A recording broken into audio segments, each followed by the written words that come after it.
Welcome to episode 51 of Book of Paradise, where we get to know an author as they tell us one of their favorite quotes, read from their work, pose a trivia question, and give away a book or two. Hi, I'm LRW Lee, author of the Andy Smithson Epic Fantasy Adventure series. And for those of you who have started watching Book of Paradise fairly recently, you may not know the prequel, Power of the Earth's Passion, as well as the first book, Blast of the Dragon's Fury, book 1, in the Andy Smithson series. The ebooks are available for free download on Amazon, Barnes & Noble, and Google Play. So please feel free to avail yourself of that. The other thing I wanted to draw your attention to is on my blog, which is blog.lrwlee.com, I post a lot of reviews about YA fantasy and science fiction books I've read. So if you're looking for your next great read, please feel free to take a look over there, because there's a whole, trust me, there's a whole bunch of books over there. And I'll give you my honest assessment of what I thought about them. Today, we welcome YA fantasy author Lindsay Brambles as our guest. Lindsay was born in Ottawa, Canada, where he still lives today. But he moved around a lot internationally with his family as a child due to his father's job. As a result, he's flown gliders, had a run-in with a bull elephant in Tanzania, has been deep-sea fishing in the Arabian Sea, dove off coral reefs in the Indian Ocean, ridden camels, of all things, in Pakistan, wandered through countless archaeological ruins in Greece, Britain, Pakistan, and Iran, played lots of tennis, run countless 10K races, and more. Boy, talk about a full life, huh? Some years ago, Lindsay decided to take the plunge and devote more of his energy to writing. When not engaged in the literary arts, painting, or earning money in less creative pursuits, Lindsay says he enjoys cycling, hiking, cross-country skiing, weightlifting, reading, collecting gold key comics and motion picture soundtracks, tinkering with computers, and just about anything that will expand his awareness of the world around him. Passionate about science, he is especially interested in astronomy, cosmology, and quantum mechanics. At the top of his bucket list, going into space. That's cool. Please join me in welcoming Lindsay Brambles. Hi there, everyone. You'll be reading from your YA fantasy novel, Becoming Darkness, which is book 1 in the Haven trilogy. Now, I have to say, the premise piqued my curiosity. It's an elaborate vampire saga that includes an alternate end to World War II, with Nazi experiments in germ warfare spun out of control. And Hitler has survived. So with those threads, I just had to see how Lindsay wove them together. So if you would, give us a feel for the book by giving us a brief synopsis.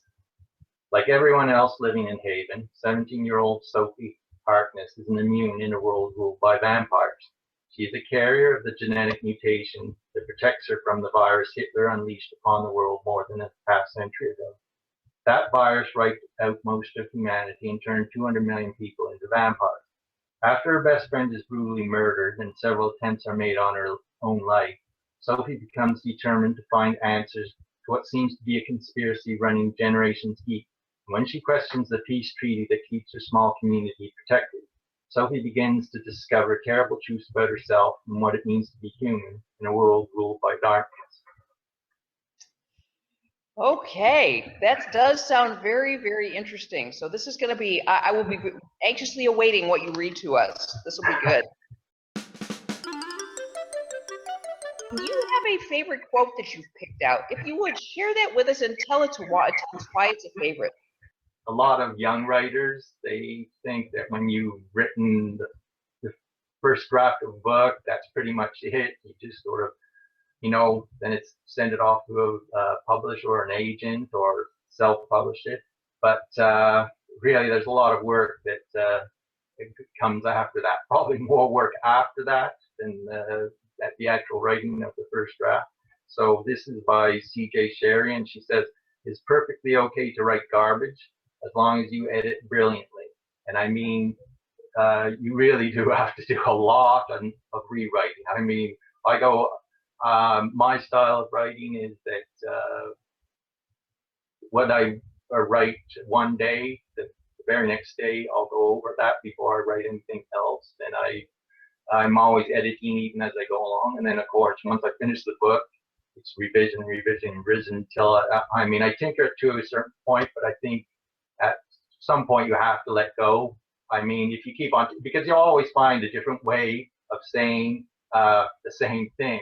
I mean, sometimes it just depends on your mood. So, I mean, at some point you do have to let go. But I mean, you do have to make sure you go over things again, because it's amazing how many times you'll find little logic bombs in your plot that you missed before and stuff like that. I mean, and of course, things that maybe turns of phrases that you've used maybe a few times too many throughout the course of the book, which is, a trap that's easy to fall into. You're also giving away a book. If you would, tell us what you're giving away. I'm going to give away a signed copy of Becoming Darkness, and I guess it'll be international. I mean, as long as the international winners understand that it might take a while for their copy to reach them. That's perfect. Yes, since you're in Canada, I guess the postal system doesn't work quite as fast as it might in the United States. So what he's giving away is one hardback copy, and it's either domestic or international. So there's one lucky winner this week. So whether you're international or here in the States, you just enter to win. So in order to enter to win, all you need to do in the comments right below here is leave a comment about the episode. It can be anything. It could be the answer to the trivia question. It doesn't have to be. It could be anything you liked about the show or the book or whatnot. And then also make sure you leave a way to get a hold of you. Have you ever heard the expression awesome possum? Are you looking for great reads for your kids or grandkids? Award-winning author M.K. Mathias has recently published the first 3 books in the Awesome Possum series for early readers. And the expression awesome possum is apropos because these books have an engaging rhyming tale with full-color illustrations that are sure to keep kids riveted and begging for more. Awesome Possum by M.K. Mathias. Get one or all of them at Amazon today.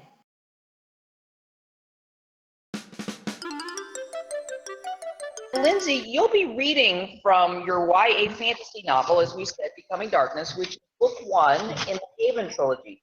Would you briefly set up the portion you'll be reading from and then share with us?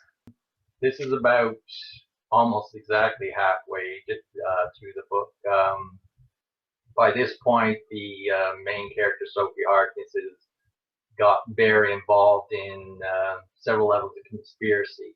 And she's gone off to New York, which is is the only vampire enclave on the North American continent. The rest of the continent is, like much of the Earth, is essentially a wasteland. Outside of Europe, which is populated with vampires, and then of course Haven, which is a small archipelago where the Immunes live. So this is shortly after she arrives in New York by Zeppelin. She's taken into custody by the Gestapo. The guard opened the back door of the Mercedes sedan parked by the curb, and I slid in. I didn't have a choice. Mueller got in the other side and spoke to the driver. A moment later, we were on our way, headed out into the night, down the glittering canyons of the streets. Headlights flared as cars and trucks rushed toward us, large gasoline-powered vehicles that made the electrics in Haven look like teeny toys. I stared at the city as it slid by, barely registering it. "You are nervous, Fraulein," said Mueller. "I don't know what's happening," I said, keeping my eyes focused straight ahead. "I'm just here to see New York. I don't know why there's a problem. My government isn't going to be happy about this." Mueller cackled. "You Havenites, always making your threats, always thinking you can somehow bargain your way out of anything. But here, Fraulein, you are just a girl. Here, there's nothing your government can do for you." I could feel his cold gaze on me. I could barely breathe, and I just wanted this to be over. I wanted Val to rescue me, but I'd left him thousands of miles away, out in the middle of the Pacific. I needed a miracle. And then, as if on cue, there was an explosion just ahead. A brilliant fireball erupted from one of the buildings on our left, spewing volcanically into the street, mushrooming into something vast and amorphous and blindingly bright. Flames roared in all directions, engulfing cars and pedestrians alike, instantly turning dozens of vans into blazing funeral pyres and heaps of ash. The sound of the explosion was deafening, and up and down the street, hundreds of windows disintegrated into millions of shards of glass. The glass and bits of concrete fell in an avalanche around us, clattering against the roof of the car, driving like a heavy rain against the street. The Mercedes shook violently and seemed to lift off the ground. Suddenly we were careening to the right, crashing between two sedans and bouncing up onto the sidewalk as the driver fought for control. Before I had time to brace myself, we smashed into a lamppost and jolted to a halt. I was flung forward and banged my head against the glass partition. The pain was incredible, and I thought I was going to black out. I heard Mueller swearing in German, and in the front seat, the driver sat slumped over the wheel. Disoriented, I struggled to sit up. A wave of nausea washed over me. On the streets, there was pandemonium. Vamps, out in droves now that the sun was below the horizon, were running and screaming in all directions. Flames were rolling up the side of the building where the explosion had originated, and smoke billowed into night, blotting out the moon, turning the evening autumnal light shades darker. Dust filled the air. Somewhere alarms sounded, and within minutes a Gestapo car with lights flashing and sirens wailing screeched to a halt a few feet from the perimeter of the blast. Behind it came a troop carrier with several dozen SS soldiers in the back. They jumped out and took up positions along the street, machine guns at the ready, as though anticipating trouble. "What's happening?" I asked, my thoughts still dulled by the blow. "Terrorists," Mueller growled. I was sure I must have misheard him. Terrorists? Here? They were all vamps, for pity's sake. But I recalled the rumors I'd mentioned to Grace, the suggestion that there were growing divisions among the bands and talk of open rebellion. Val had laughed it off when I brought it up, but that didn't mean it wasn't true. "Stay here," Mueller ordered as he pushed open the door. He got out of the Mercedes and hurried off toward the knot of SS soldiers, pulling the sidearm from its holster. I was sitting there, still dazed, when a blonde girl wearing a black bandana over the lower half of her face ran up to the driver's side of the car and smashed her gloved fist through the window. In a blur of motion almost too quick for the eye, she impaled the driver through the heart with a wooden stake. I screamed and tried to push myself as far away as possible, but in a flash the girl leapt over the car and shattered the window next to me. Bits of glass flew everywhere. There was a horrendous shriek as she ripped the door off its hinges and tossed it aside as though it were a scrap of paper. I screamed again and shouted for help, scrambling across the back seat as I tried to get out of the other side. But the van grabbed me and wrenched me out of the car, half dragging me down the street as I yelled fodder.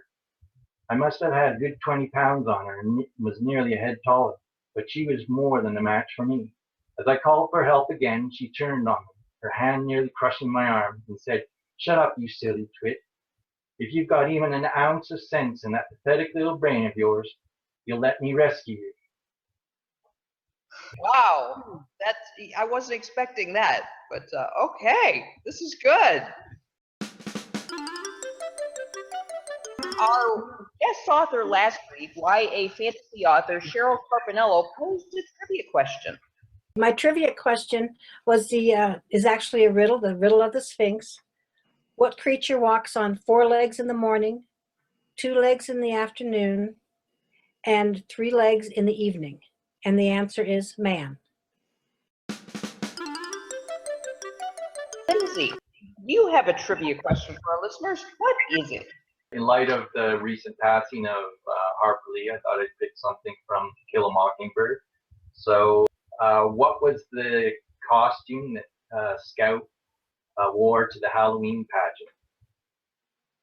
Ooh, great question. All right. So for all of you out there, I hope you can remember To Kill a Mockingbird, because this is one of those little details that Harper Lee used to really make that book great. And all right, this is good. So make sure, if you don't know the answer especially, that you subscribe to this YouTube channel, because next week Lindsay will reveal the answer to this trivia conundrum, and you certainly don't want to miss that. So make sure, if you haven't already, be sure to subscribe to this channel. Lindsay, are there any final thoughts you'd like to leave with our listeners? For young writers, I'd like to say that it takes a lot of patience to become a writer. A lot of people think, you send your book off to the publisher, and then you'll get a contract, and a few months later it'll be on the shelves. It doesn't work that way. I mean, in that respect, self-publishing can be better in the sense that you do get more immediate results, and you get feedback much faster. I mean, for the traditional route is definitely slow. So if you're going to go to the traditional route, you really need a lot of patience. I hope you all have enjoyed getting to know Lindsay Brambles just a little bit. I'm LRW Lee, author of the Andy Smithson Epic Fantasy Adventure Series. And as I mentioned, Book 1 and the prequel are available for free download on Amazon, Barnes & Noble, and Google Play, so be sure to get yourself a copy. Click the button to subscribe to the Book Nerd Paradise YouTube channel so you don't miss upcoming authors, giveaways, and answers to trivia questions. Thank you so much for watching. I hope you've enjoyed today's episode, and I look forward to seeing you again next week.